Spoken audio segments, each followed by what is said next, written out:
Yo les Nakama, bienvenue sur la chaîne YouTube. Ah, ça fait un petit moment, hein. Un petit moment que je suis pas revenu sur les réseaux. Je me fais taquiner un peu par tout le monde. Bon alors la prochaine vidéo elle est pour quand? Donc ouais, j'ai pas été très sérieux. Pourtant j'ai plein de contenu que je voulais faire et je trouvais des excuses à chaque fois. Pour un nouveau téléphone, pour avoir de quoi filmer, etc. Bon, ce qui compte c'est de revenir. Et du coup, je suis là.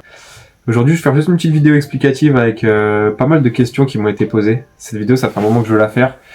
Et vu que je l'ai pas faite à temps, je me suis retrouvé avec pas mal de vocaux, de questions de la part d'amis ou de proches qui me posent des questions sur One Piece et c'est légitime. Et c'est pour ça que je vais essayer de répondre à toutes ces questions en vidéo. Comme ça, si ça peut aider le plus grand nombre, et on va le faire. Du coup, One Piece, qu'est-ce que ça veut dire les séries OP1, OP2, OP3? Donc, OP, c'est le diminutif de One Piece. Le numéro à côté, c'est le numéro de la série. Donc, OP1, c'est la première série One Piece. OP2, OP3, OP4, et ainsi de suite. OP5, ça faisait 1 an que la série était sortie. Donc, OP5, c'est la série spéciale pour les 1 an de la des cartes. Dans cette série-là, au lieu d'avoir une seule carte manga, la carte manga, c'est la carte la plus rare de One Piece. La carte, c'est pas forcément la plus belle, en tout cas à mon avis à moi. Après, j'en ai pas eu entre les mains. Mais c'est la carte qui vaut le plus cher, et du coup c'est la carte que tout le monde veut avoir. Sur OP5 ils en ont fait 2. Du coup après il y a eu OP6, OP7, OP8, OP9. OP9 c'est ce qu'on a eu nous en français. Donc nous on a commencé à OP9 et ça représente les 2 ans du TCG. Et du coup pour les 2 ans ils ont fait 4 cartes manga, plus une carte manga gold. On en reparlera. Et du coup on continue comme ça, OP10, OP11. En parallèle de tout ça, il y a eu des séries, on peut dire comme des hors-séries. Il y a eu EB1, il y a EB2 qui va sortir, et qui va sortir aussi en français. EB2 ce sera sur les 25 ans de l'animé. Voilà. Et encore en parallèle de ça, ça fait beaucoup, il y a une autre série, ça s'appelle PRB01, donc The Best, qui réunit les 6 premières séries plus EB1. Et celle-ci c'est la 2e série qu'on a eue en français, donc, qui est déjà sortie, et dont je vous ai pas encore fait d'ouverture. Mais ça me serait tardé, vu que je suis de retour. Donc ouais, PRB01, c'est un petit peu différent, les boosters sont différents, mais ça reprend toutes les meilleures cartes de OP1 à OP6. Quand on dit les meilleures cartes, c'est les meilleures cartes à jouer, avec des illustrations différentes. J'ai le petit poster derrière. Ils ont fait des illustrations différentes, ils ont fait des cartes avec du foil, une brillance. Une petite brillance avec des têtes de mort, mais je vous montrerai tout ça. Du coup, il y a des questions qui me ont été posées. Pourquoi ils n'ont pas commencé en français directement à OP1 en fait, et on va à notre rythme et OP1, OP2. C'est un parti pris d'avoir commencé directement à OP9, que je comprends, je vais vous expliquer pourquoi. D'un point de vue collectionneur, oui, on aurait voulu que ça commence à OP1. Maintenant, d'un point de vue où c'est fait quand même pour jouer à la base, si on avait commencé à OP1, on aurait 2 ans de retard sur le reste du monde. Avec des cartes qui sont passées pour certaines, plus très fortes pour d'autres. Et on aurait été compétitif avec personne. On n'aurait pas pu faire de tournoi, on n'aurait pas pu faire de tournoi avec ceux qui jouent en anglais. Parce qu'il y a beaucoup de monde en France qui jouait avec des cartes anglais depuis 2 ans. Donc on n'aurait pas pu jouer les uns contre les autres. On n'aurait pas pu jouer dans les tournois européens, mondiaux, etc. Donc ils ont décidé de commencer directement à OP9. Ce qui est en plus une très bonne série, et d'enchaîner tout de suite avec PRB01 qui sort les meilleures cartes de OP1 à OP6, les meilleures cartes à jouer pour pouvoir créer ses decks. Donc avec ces 2 séries-là, déjà, ça nous a mis un petit peu dans la course tout doucement, et après ils ont pour objectif de rattraper tout doucement la série en anglais, et après le français et l'anglais doivent rattraper le japonais, pour à terme que les 3 langues sortent en même temps. Donc voilà pourquoi ils ont décidé de faire ça comme ça. Et c'est pourquoi aujourd'hui quand on joue avec les cartes One Piece, on peut créer son deck avec des cartes en français et des cartes en anglais mélangées. Comme ça laisse personne de côté. Je sais que c'est une erreur qu'avait fait, je sais plus si c'est pas le TCG de Dragon Ball qui avait fait cette erreur-là de obliger les joueurs à jouer avec une certaine langue. Et là, si on obligeait tout le monde à passer sur du français, on risquait de perdre les joueurs qui avaient déjà tout créé en anglais. Et le fait de pouvoir mélanger, d'autoriser à tout le monde, ça permet aux nouveaux venus de commencer à se lancer dans le jeu de cartes, comme moi. J'ai commencé, et maintenant je joue beaucoup au TCG, grâce au français. Et petite dédicace à tous ceux à qui je lâche des pics quand je vois des cartes en anglais. Ah oui aussi, en parallèle de toutes ces séries, il y a aussi des decks qui sortent. Les decks, eux, ils sont numérotés différemment, c'est ST, donc ST1, ST2, ST3. Là, nous, en français, ils nous ont sorti de ST15 à ST20, si je dis pas de bêtises. Là, avec OP10, ils vont nous sortir ST21. Et en fait, les decks, c'est une porte d'entrée pour jouer au TCG, parce qu'en fait, ça nous permet d'acheter une couleur, un thème, un deck, avec une mécanique spécifique, un leader spécifique, et des cartes qui sont faites pour aller avec ce leader. Donc des fois des cartes qui sont exclusives au deck, qu'on peut avoir que en achetant le deck. L'illustration du leader, on peut l'avoir que dans le deck. Et les cartes SR, super rares qui sont dedans, on peut les avoir que dans le deck. Enfin les illustrations, on peut les avoir que dans ce deck-là. Et en plus de ça, il rajoute un petit booster dans le deck, donc histoire qu'il y ait une petite ouverture quand même. Donc c'est plutôt bien pour ceux qui veulent essayer de jouer. Il faudrait que j'essaye sur la chaîne de faire un jour un petit explicatif de comment jouer au TCG si ça peut intéresser quelqu'un. Voilà. Je voulais aussi dans cette vidéo vous montrer les différents items qu'on peut trouver, qu'on peut acheter pour une série classique et pour une série comme PRB et The Best qui est un peu différente. Alors déjà il y a les boosters qui contiennent 12 cartes. Donc les boosters qu'on peut avoir soit comme ça dans un petit paquet, bon celui-ci c'est pas une série normale mais soit comme ça, soit dans un blister cartonné, donc c'est pareil, à l'intérieur il y a le booster qui est dedans. Les boosters, on peut en retrouver 24 dans une display, donc une display comme j'ai déjà ouvert dans la chaîne que vous pouvez aller regarder. Donc une display contient 24 boosters et chaque booster contient 12 cartes sur une série classique. Et les displays, elles sont contenues dans une case, bon ça normalement c'est plutôt les boutiques qui les reçoivent, une case, donc il y en a 12 par case, 12 displays par case pour une série classique toujours. Ça a son importance sur les taux de drop, parce que tout est coté. Il y a un quota par display et il y a un quota par case. Donc c'est pour ça que c'est important de le savoir et qu'il y a des gens qui achètent directement des cases complètes pour être sûr d'avoir la carte qu'ils veulent. Les différents quotas pour une série classique et même les différents quotas pour PRB01. Donc PRB01 c'est un peu pareil, hein. Donc il y a le booster comme ça, à l'unité qu'on peut acheter en tabac ou autre. Il y a les boosters qui sont sous blister cartonnés, donc ça qu'on peut retrouver dans les magasins de jouets, etc.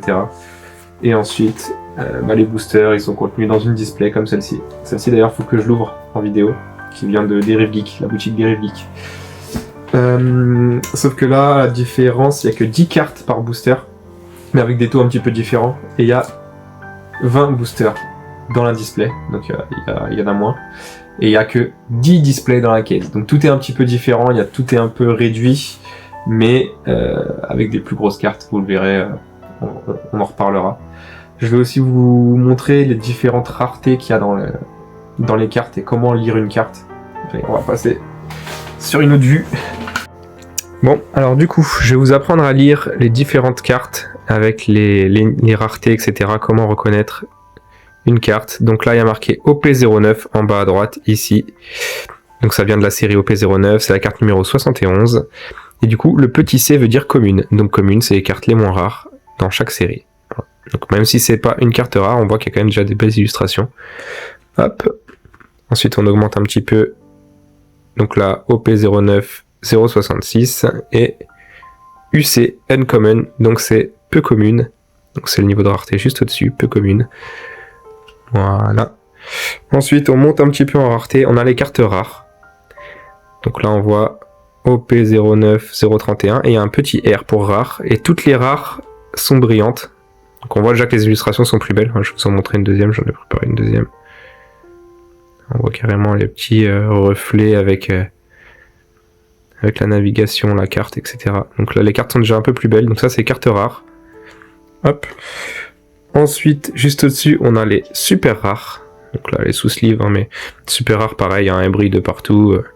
Donc là, on voit OP09, la carte numéro 09, et il y a un SR pour super rare. Voilà. Du coup, la super rare, elle peut aussi exister en alternative. Donc en alternative, la carte a le même numéro. OP9009, c'est le même numéro, il y a le SR pareil, sauf qu'il y a une étoile au-dessus. Donc quand il y a une étoile, ça veut dire que c'est une carte alternative, ou alors parallèle, on dit dans One Piece. Illustration parallèle ou illustration alternative. Donc là on voit qu'il y a du relief, c'est un peu plus travaillé. Voilà. Et donc la carte a le même numéro, ce qui est normal. Ensuite on a des secrets. Donc là par exemple dans OP9 il y a 2 secrets différentes. Donc là pareil il y a plein de reliefs. Bon je vais pas enlever la sleeve mais voilà la secret donc OP09 119 et il y a marqué sec pour secret. Ça c'est encore une autre rareté. La secret pareil elle existe en alternative. Donc là on voit qu'elle a le même numéro sauf qu'il y a l'étoile. Donc c'est illustration parallèle ou alternative. On va sortir celle-là quand même parce que elle est belle. Hop. Donc là, on voit un peu les différents reliefs, différentes brillances. Voilà. Tac. Ensuite, qu'est-ce qu'on a d'autre comme niveau de rareté? On a les cartes leader. Donc les cartes leader, bah tiens, c'est la toute première carte de la série, OP09001. Et là, il y a un L. Le L veut dire leader. Du coup, là, elle est rouge, donc c'est un deck rouge qu'il faudra jouer avec ce leader-là. Et voilà, donc ça c'est une carte assez facile à voir dans les boosters. Mais on a les mêmes en alternatif, en parallèle. Donc là, il y a le même numéro de carte, mais il y a une petite étoile au-dessus, comme on dit à chaque fois. Donc ça c'est une illustration différente, une illustration parallèle. Hop, focus. Donc là, ça permet de voir un peu les différentes brillances des cartes, les reliefs. Donc voilà.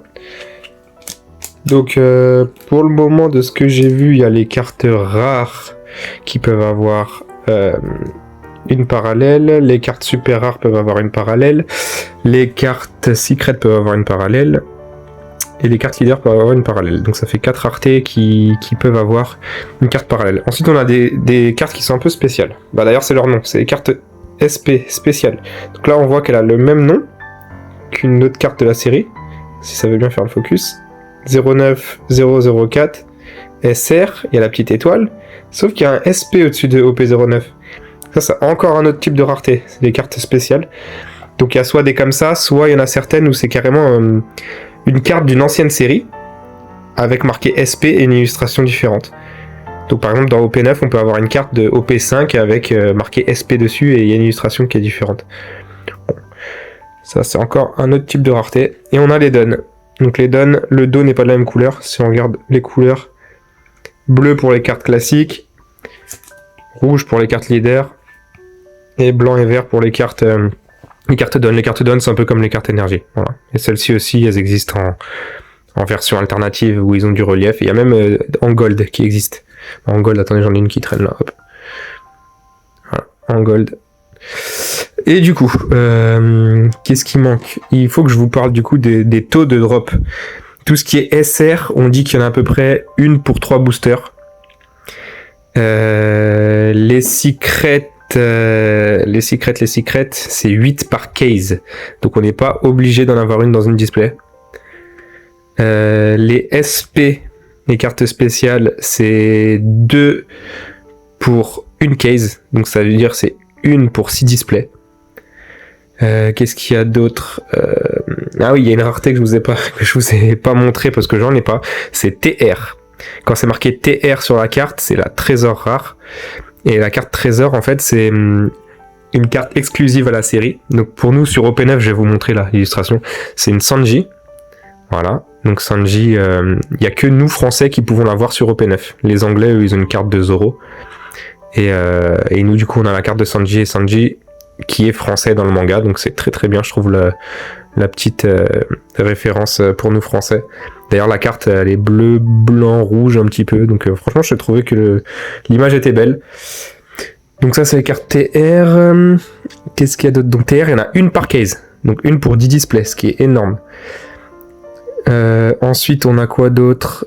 On a... Alors, en fait, tout ce qui est alternative, que ce soit l'alternative leader, alternative DSR ou autre alternative, on dit qu'il y en a à peu près 1 à 3 par display.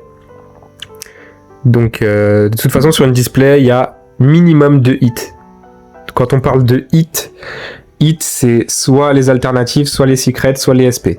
Donc, attendez, je vais pousser tout ce qui nous regarde plus. Voilà, tout ça, ça peut être des hits. Tout ça, ça peut être des hits. Voilà, tout ça, c'est des hits. Donc, tout ça, ça compte comme un hit. Donc, sur une display, on en a minimum 2, maximum 3. Voilà. Et ensuite, ce qu'il y a de mieux en termes de valeur, en tout cas, c'est les cartes manga. J'en ai aucune à vous montrer. Les cartes manga, On connaît pas trop les taux de drop, mais il paraîtrait que c'est 1 pour 1000 boosters, donc c'est énorme. 1 pour 1000 boosters. Et après sur OP9, là il y a la Manga Gold de Gold Roger. Là je connais même pas le taux de drop. On oublie. Voilà. Donc là vous avez vu un peu de tout. On va repasser sur une autre vue. Et je vais ouvrir quelques petits boosters PRB en vous montrant un peu ce qu'il y a dans PRB parce que c'est un petit peu différent. Alors les gars, j'avais complètement oublié de vous montrer, mais les blisters cartonnés dont je vous parlais tout à l'heure, ils sont contenus dans une petite case de blisters cartonnés comme ça. Donc là c'est pour OP09 et il y en a 24. Donc en fait c'est pareil qu'une display, il y en a 24 et c'est les mêmes quotas qu'une display. Et il y a pareil pour PRB01. Voilà. Donc tac tac, PRB01 et là il y en a 20 comme pour une display. Et il y a les mêmes quotas qu'une display aussi. Donc là on va finir, je vais ouvrir 3 petits boosters comme ça, PRB01 que j'ai acheté dans une boutique spécialisée, directement sorti de display. Et en même temps comme ça on va regarder les différents types de rareté directement sur le booster. Sachant que sur PRB01 les quotas sont pas les mêmes, donc on va avoir beaucoup de raretés différentes sur un booster. Là on voit que c'est une commune. Et comme je vous avais dit, ça mélange plusieurs séries PRB01. Là on voit que c'est marqué ST03 en bas, donc c'est une carte de deck. Là c'est marqué OP06, donc c'est bien pour la série OP06. Donc on voit bien que c'est un mélange de plusieurs séries. Donc là on voit que c'est une peu commune.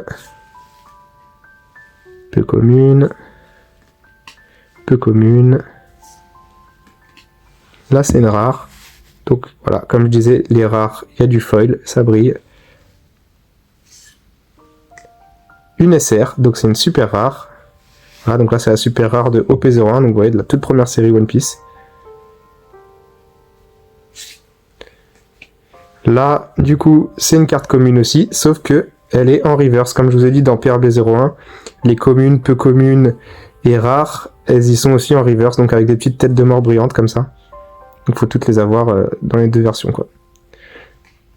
Là, on a une commune aussi avec les petites têtes de mort. Et du coup, on a eu la petite carte Dun. Donc là, c'est une carte Dun. Donc comme je vous dis, c'est un peu comme les énergies, mais celle-là, je l'ai eu en alternative, en brillante. Donc on voit qu'il y a des petits reflets, des petites brillances. Et d'ailleurs, c'est ça que j'ai oublié de vous dire. Dans One Piece, on parle aussi de... Par exemple, quand il y a une carte normale, on dit que c'est une V1. Quand il y a une alternative, on dit que c'est une V2. Et des fois, il y a même une V3, voire V4. La V3, ça peut être, par exemple... la carte manga. La carte manga, ça peut être la V3. Bon, j'en ai aucune à vous montrer, ça c'est sûr. Ah d'ailleurs, j'ai oublié une rareté. J'ai oublié même 2 raretés. Je vous montrerai après dans le classeur. Ou quoique, je ferai peut-être un montage, je le mettrai avant. Hop, on va en rouvrir une. Tac, alors, commune, peu commune. Ah, ça c'est une promo, voilà. Oui, parce que dans PRB01, il y a même des promos comme ça qui se baladent. Une rare, donc on voit qu'elle est foil, qu'elle brille. Une SR, donc là c'est une SR de OP06.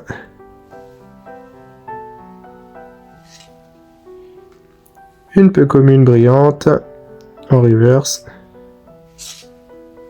Encore une peu commune brillante en reverse. Et là, c'est une carte Dun, mais classique. Elle n'a pas de reflet, elle n'a rien du tout. Hop, dernier petit booster. Ouais, j'aurais au moins eu un Dun brillant sur 3 petits boosters au hasard comme ça, donc c'est mieux que rien. À savoir que dans PRB01, ce que tout le monde rêve d'avoir, c'est le God Pack. Donc le God Pack, c'est 10 cartes manga. Les 10 cartes manga de OP1 à OP6 réunies sur un seul booster.